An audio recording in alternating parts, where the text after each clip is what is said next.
And at first it was just to throw something, smash some things. He loves to smash up a place, an apartment, furniture. Is what it started with. Glass. Threw glass at me, and I remember it was summer. And he just threw this glass across the kitchen, and it didn't hit me, but it shattered behind me, and I remember thinking that it like very easily could have hit me. And that, calling me a whore, it didn't start with using the whore word, it was just comments until it would escalate. And then I started to notice the pattern of escalation where he'd throw glass or turn over a table. Then he would hit the wall, and then he'd hit the wall really close to my head. You know, like when I'm standing there, you know, just hit the wall, screaming at me. But then he would disappear and get clean and sober, and he'd come back and tell me that he was done drinking, he was over it, he was done, cleaned himself up, he had done it before, and he'd do it again.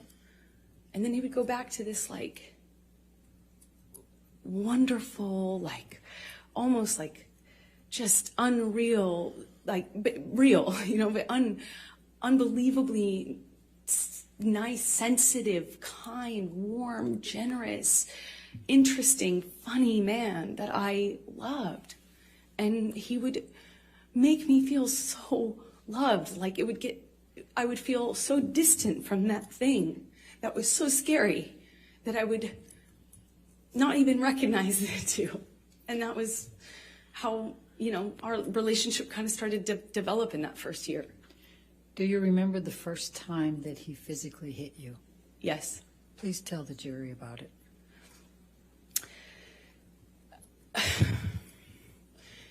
It was it's seemingly so stupid, so insignificant. I will never forget it. It changed my life.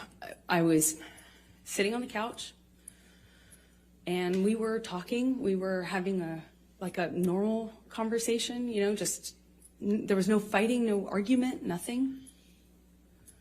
And he was drinking, and I didn't realize at the time, but I think he was using cocaine because it was like there was a jar of cocaine out on the table. I realize that sounds weird, but it's like an actual vintage jar of it. But I didn't see him use it at the time, so I didn't really factor that in. I just, you know, he's drinking and we're talking, and there's music playing, and he's smoking cigarettes, and we're sitting next to each other on the couch. And I asked him about the tattoo he has on his arm. And to me, it just looked like black marks. I didn't know what it said. It just looked like muddled, faded tattoo that was hard to read. And I said, what does it say? And he said it says wino. It says wino. And I didn't see that. I thought he was joking because it didn't look like it said that at all. And I laughed. It was that simple. I just laughed because I thought he was joking. And slapped me across the face. And I laughed. I laughed because I didn't know what else to do. I thought, this must be a joke. This must be a joke. Because I didn't know what was going on. I just stared at him, kind of laughing still, thinking that he was going to start laughing too to tell me it was a joke. But he didn't. He said, "You think it's so funny? You think it's funny, bitch. You think you're a funny bitch." And he slapped me again. Like, it was clear it wasn't a joke anymore. And I stopped laughing, but I didn't know what else to do. You know, I didn't know what to do. You would think you would have a response, but I, as a woman, had never been hit like that. I'm an adult, and I'm sitting next to the man I love, and he slapped me for no reason, it seemed like, and I missed the point. It was that stupid.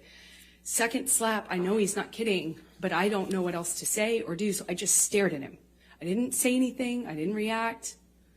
I didn't move or freak out or defend myself or say, what are you doing? You're crazy. I just stared at him because I didn't know what else to do. And he slaps me one more time. Hard. I lose my balance. At this point, we're sitting next to each other on the edge of the couch, or I was on the edge of the couch. And I'm all of a sudden realizing that the worst thing has just happened to me that could possibly happen to you. I realized that I wish so much he had said he was joking. Because it didn't hurt. It didn't physically hurt me. I was just sitting there on this carpet, looking at the dirty carpet, wondering how I wound up on this carpet and why I never noticed that the carpet was so filthy before, and I just didn't know what else to do. I didn't know what to say. I didn't know how to react. I just sat there thinking, how much time do I have till I figure out what I need to do? Because, God, did he just hit me? No, I didn't want to leave him. I didn't want this to be the reality. I didn't want to have the man I was in love with. I know you don't come back from that. You know, I'm not dumb. I know you can't hit a woman. You can't hit a man. You can't hit anyone. You can't just hit somebody because I knew it was wrong, and I knew that I had to leave him. And that's what broke my heart, because I didn't want to leave him. I thought if I got up out of that room, I'd leave the best thing that ever happened to me.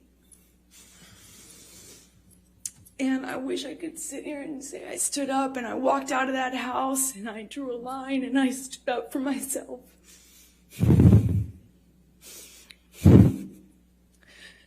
I was just looking at the dirty carpet, trying to will myself to get up, to walk out of the door because I knew I needed to.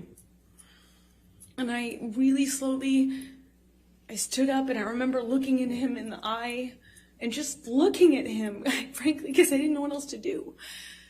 And before I know it, he starts crying. And, you know, like, I had never seen an adult man cry. I didn't even really see my dad cry at my grandma's funeral. You know, it's weird. And he's crying. Tears, just falling out of his eyes. He gets down on his knees and he grabs my hands and he's touching my hands and he's saying to me, I will never do that again.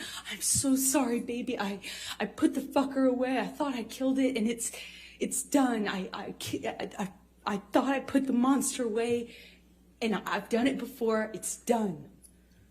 But on his knees. And I didn't have words. I didn't know what to say. I just remember thinking that it was just, he was crying. He seemed so sorry, but I knew I couldn't just forgive him because right? That means it will happen again, no? You know, like I've seen the health class videos, like everyone else. And I got up in my car. I walked to the car. I didn't say anything. I made a point to not say, oh, it's okay, or anything like that. I just didn't say anything. I got up, I went to the car, I sat in my car, and I felt like I sat there forever. I didn't want to turn the key. I just leaned my head up against the window, and I remember just seeing my breath on the windshield, you know, on the glass of the window of the door, just seeing my breath and trying to will myself to have the strength to know what I should do in this moment, because I was heartbroken.